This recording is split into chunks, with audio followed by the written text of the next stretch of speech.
오늘 같이 나누실 말씀은 구약성경 시편 132편 1절부터 18절 말씀입니다.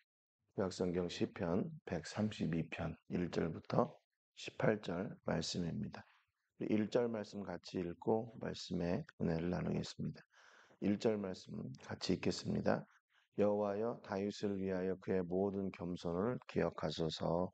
아멘. 우리 어제 그 131편 시를 통해서 다윗의 성전에 올라가는 노래를 같이 나눴습니다.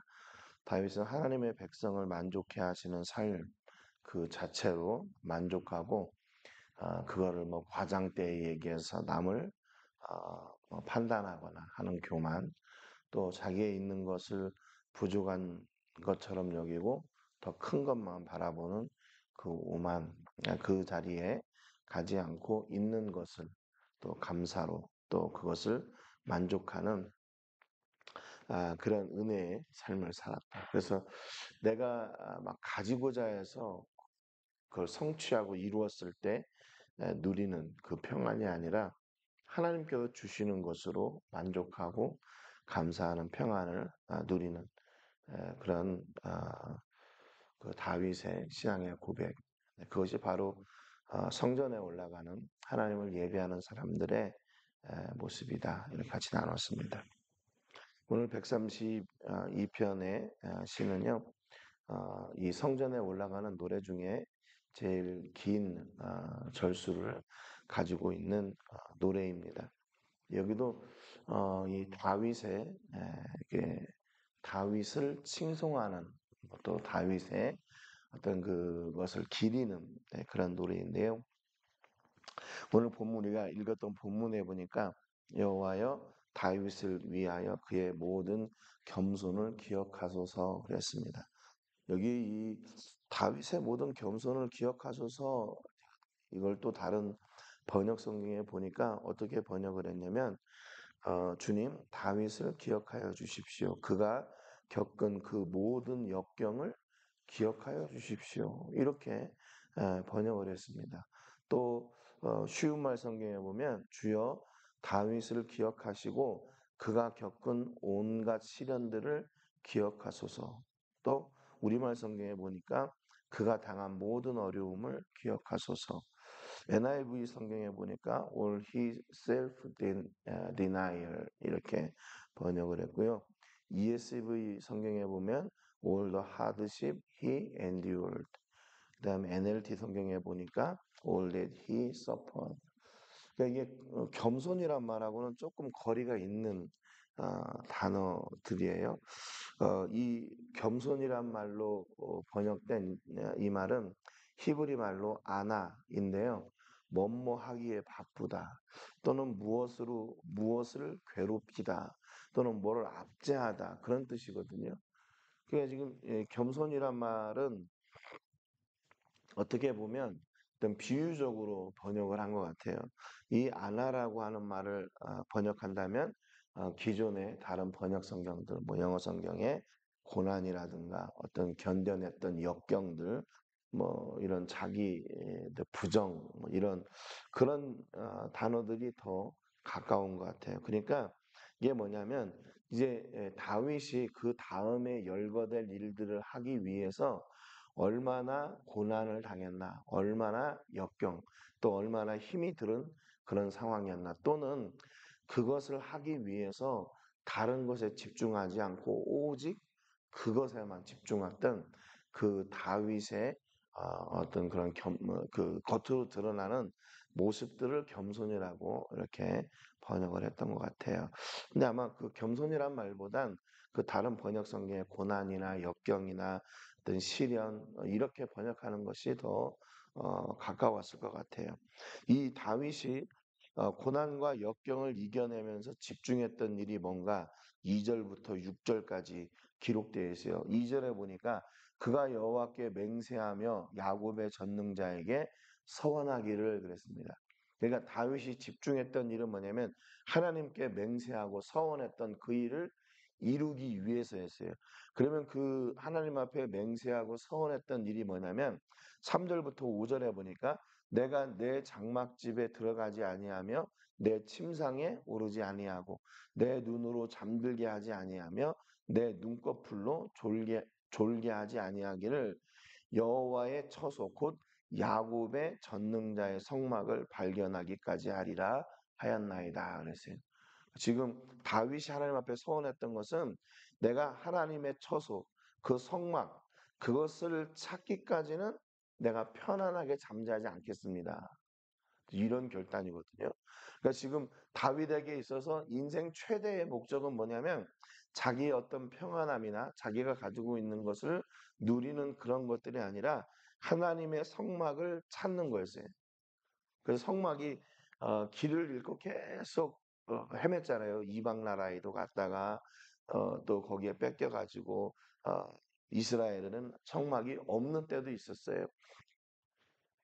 그러니까 그런 상황 속에서 지금 다윗은 어떻게든지 성막을 그래 주의 전을 짓고 그것을 예비하기를 원했었던 거죠. 그렇게 그거에 집중했는데 6절에 보니까 우리가 그것이 에브라다에 있다함을 들었더니 나무밭에서 찾았도다. 그랬어요. 여기 나무밭이란 이 나무라는 말도 히브리 말로 야르란 말인데 이게 복수로 사용될 때는 나무들 숲을 가리키지만 이게 야르 단수로 사용될 때는 어느 특정한 지명을 가리킨다고 그래요. 그래서 다른 번역 성경에 보면 나무 숲 뭐 이렇게도 번역을 했지만 새 번역 성경에 보면 법궤가 있다는 말을 에브라다에서 듣고 야알에 들에서 그것을 찾았다. 그러니까 야알이라는 어떤 특정한 지역을 얘기했고요. 쉬운 말 성경에 보면 마침내 우리는 에브라다에서 주의 법궤가 있다는 말을 듣고 나무들의 성읍 곧 기럇 여아림에서 그것을 찾았도다. 그래서 기럇 여아림에 오래 거주하다가 거기에서 이제 마지막 법궤가 이제 다윗 성전으로 이제 들어오게 되는 이제 그런 마지막 순간인 거죠.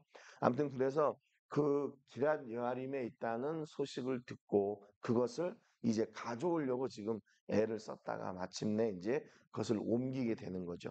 7절에 보니까 왜 그렇게 법궤를 찾았나? 그럼 법궤 찾아서 뭐 하려고 했나? 7절에 보니까 우리가 그의 계신 곳으로 들어가서 그의 발등상 앞에서 엎드려 예배하리로다 그랬어요. 여러분 그러니까 다윗이 그렇게 성막을 찾고 그 하나님의 법궤를 찾으려고 했던 이유는 뭐냐면요. 하나님께 예배하고 싶어서 그랬어요. 그러니까 당시에 하나님에 대한 어떤 그 개념은 뭐였냐면 그 성막이 또 법궤가 있는 곳에 하나님이 계신다. 진짜로 실제로 임재하고 계신다. 그렇게 생각했거든요. 그러니까 그 법궤를 따라가는 거, 법궤를 옮기는 거, 또 법궤를 찾아가지고 나가는 것은 거기에 바로 하나님이 계신 그곳에서 하나님을 예배하려고 했다. 예배하려고. 다른 것이 아니었어요. 야, 내가 왕이 돼가지고 이스라엘 역사 속에 뭔가 큰 일을 한 가지 해야겠는데 그것을 뭘 하면 좋을까? 뭘 하면 사람들이 기억할까? 아, 법궤를 옮길까? 이래가지고 한 게 아니라는 거예요.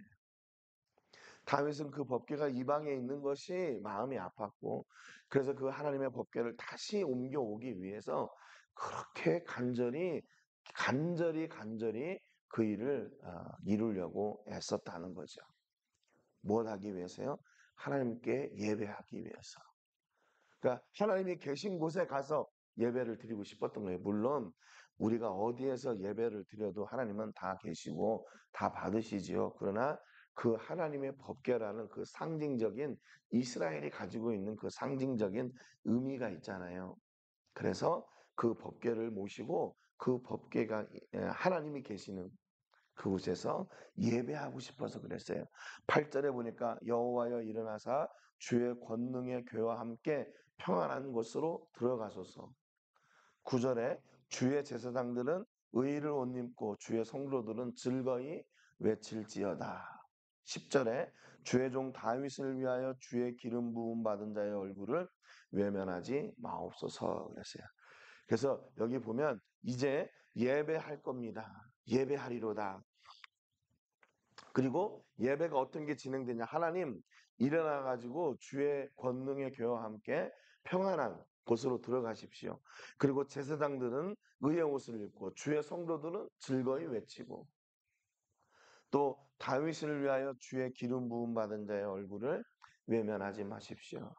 그러니까 이 모든 백성이 하나님께 예배하기 위해서 일사불란하게 움직이는 거예요. 그걸 지금 상상을 표현한 겁니다. 하나님은 예배받는 곳에 계시고 제사장들은 예배를 준비한 거룩한 옷을 입고 주의 성도들은 그 앞에서 즐거이 하나님을 찬송하며 예배하고 이 중심에 누가 있나? 다윗이 있다. 하나님 다윗도 잊지 마십시오.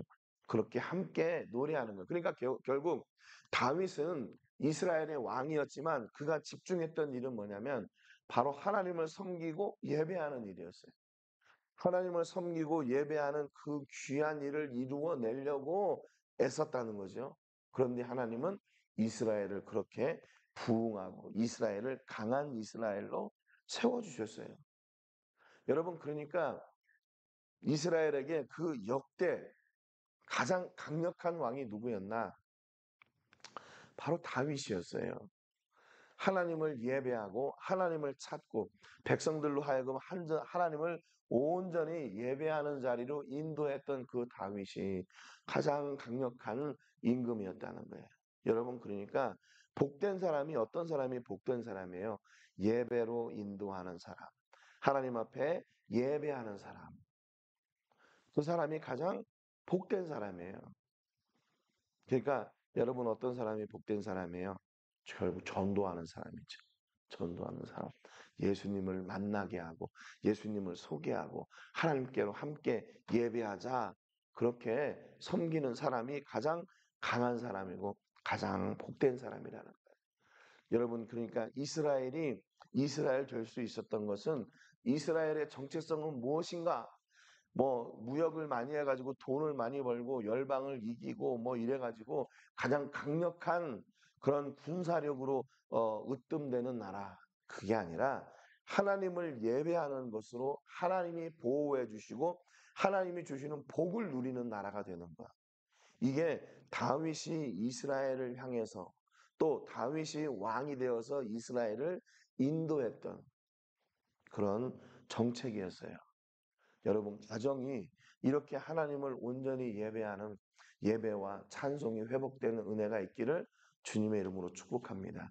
여러분의 사업장이 예배의 자리가 되기를, 여러분의 직장이 예배의 자리가 되시기를, 그때 하나님은 그곳에서 놀라운 일을 이루어 내시는 거예요. 놀라운 일을 이루어 내셔요. 11절에 보니까 여호와께서 다윗에게 성실히 맹세하셨으니 변하지 아니하실지라 그랬어요. 여러분, 이렇게 하나님 앞에 예배하는 그 다윗의 중심을 보시고 하나님이 어떻게 해요? 다윗에게 맹세하세요. 다윗에게 맹세하세요. 뭐라고 얘기했냐면 이르시기를 내 몸의 소생을 내 왕위에 둘지라 내 자손이 내 언약과 그들에게 교훈하는 내 증거를 지킬진대 그들의 후손도 영원히 내 왕위에 앉으리라 하셨도다. 다윗뿐만 아니라 그의 후손들을 통해서 역대 임금들이 세워지겠다. 그 얘기는 무슨 얘기예요? 하나님은 다윗과 같은 임금들을 세워서 하나님은 그 이스라엘을 통해서 다윗이 드렸던 그 예배를 그 찬송을 받기를 원하셨다는 거예요. 여러분, 또 다른 말로 얘기하면 무슨 얘기예요? 예배를 잃어버릴 때 그 왕의 지위도 잊어버리게 된다. 하나님은 우리에게 원하시는 게 너무 단순해요. 너무 간단해요. 뭐냐? 우리를 통해서 하나님 예배받기 원하세요. 하나님은 우리를 통해 찬송받기 원하시고 우리를 통해 계속해서 기억되기 원하세요. 그것이 하나님께서 우리를 향하신 뜻이에요. 그런데 그걸 잃어버릴 때 그 모든 것을 잃어버리게 되는 거지요. 그리고 하나님은 그 다윗과 후손들에게 왕위를 약속하신 데 이어서 이스라엘에게 13절부터 18절에 보니까 여호와께서 시온을 택하시고 자기 거처를 삼고자 하여 이르기를 이는 내가 영원히 쉴 곳이라 내가 여기 거주할 것은 이를 원하였음이로다. 그러면서 하나님이 그걸 원하셨대요. 이스라엘과 함께하고 이스라엘 통해 예배받기를 원하셨대요. 그리고 이스라엘에게 주실 복을 15절부터 기록합니다. 말씀합니다. 내가 이 성의 식료품에 풍족히 복을 주고 떡으로 그 빈민을 만족하게 하리로다 그랬어요. 풍성하게 하시겠다는 거예요. 16절에 내가 그 제사장들에게 구원을 옷 입히리니 그 성도들은 즐거이 외칠지어다. 그들이 예배하는 자리에서 하나님을 온전히 기뻐하고 즐거움을 누리게 할 것이래요. 17절에 보니까 내가 거기서 다윗에게 뿔이 나게 할 것이라 내가 내 기름 부음 받은 자를 위하여 등을 준비하였다. 다윗을 세우시고 그 필요한 것들을 이렇게 예비해 놓으시겠대요. 18절에 내가 그의 원수에게는 수치를 옷 입히고 그에게는 왕관이 빛나게 하리라 하셨도다. 이스라엘을 대적하는 자들은 내가 오히려 그들을 부끄럼 당해 할 거다. 왜? 하나님이 대신하여 그들을 대신하여 지키시고 그들을 대신하여 싸우실 것이기 때문에 여러분 이렇게 하나님께서 예배하는 자들을 지켜주세요. 지난 주일에도 말씀드렸지만 하나님께서 너가 3번 나를 올라올 때마다 내가 대적들을 지킬 거다. 대적들로부터 너희들을 보호할 거고 대적들이 올라가지 못하도록 할 거다. 그렇게 약속하셨잖아요. 우리가 하나님께 예배할 때 그때가 언제예요? 가장 안전한 때예요. 우리가 하나님을 예배할 때 그때가 언제예요? 가장 복 받는 때예요. 여러분, 우리는 예배를 잊어버리고도 다 잘 될 줄 알아요. 아니에요. 예배를 잊어버리면 모든 것을 다 잃는 겁니다. 여러분의 삶 속에 예배를 회복하고 그 예배를 회복하심으로 말미암아 하나님께서 주시는 이 놀라운 복이 풍성하게 넘치시기를 주님의 이름으로 축복합니다. 오늘 세계를 품으며 기도할 때는 미초아간에 거주하고 있는 미전도 종족인 나후아틀 종족을 위해서 기도해 주시기 바랍니다. 종족 가운데 심겨진 복음의 씨를 통해서 더 많은 열매들이 맺을 수 있도록 위해서 기도해 주시고 또 어려운 시기이지만 그 전도의 문이 더 풍성하게 열리고 우리 교회도 종족을 향한 복음 전도의 문이 열릴 수 있도록 위해서 기도해 주시기 바랍니다.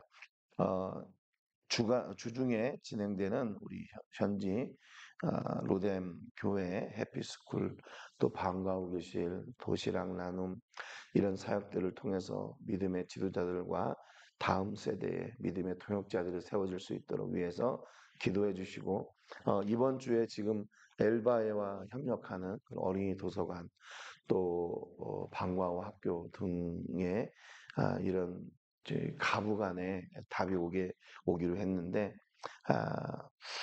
하나님의 뜻대로 응답 주시기를 위해서 기도해 주시고요. 저희가 지역에 지금 교회와 또 학교로 사용할 집을 구입하려고 하는데 그것도 하나님이 예비해 두신 곳을 얻을 수 있도록 위해서 기도해 주시기 바랍니다. 오늘 말씀처럼 예배를 결단하게 하시고 예배를 통해 복 주시는 하나님을 경험하게 해 주시기를 위해서 기도하시기 바랍니다. 제가 먼저 기도하고 같이 기도하겠습니다. 하나님 아버지 감사드립니다. 오늘 말씀을 통해서 예배에 집중했던 다윗과 이스라엘에게 주셨던 하나님의 약속과 복을 보았습니다. 이스라엘이 가장 강력한 나라가 될 수 있었던 것은 그들의 군사력이나 그들의 무기나 그들의 경제력이 강했기 때문이 아니라 그들이 하나님 앞에 예배하는 민족이었기 때문임을 저희가 봅니다. 하나님, 저희도 하나님 앞에 온전히 예배하는 성도가 되게 하시고 하나님 앞에 온전히 예배하는 가정이 되게 하시고 하나님 앞에 온전히 예배하는 교회가 되게 하여 주옵소서. 뿐만 아니라 우리 삶의 현장과 그 사역의 현장이 예배하는 현장이 되게 하시고 예배를 통해 주시는 하나님의 복과 은혜와 보호하심과 역사하심이 풍성케 되는 그런 삶의 현장 또 사역의 현장이 되게 해 주옵소서.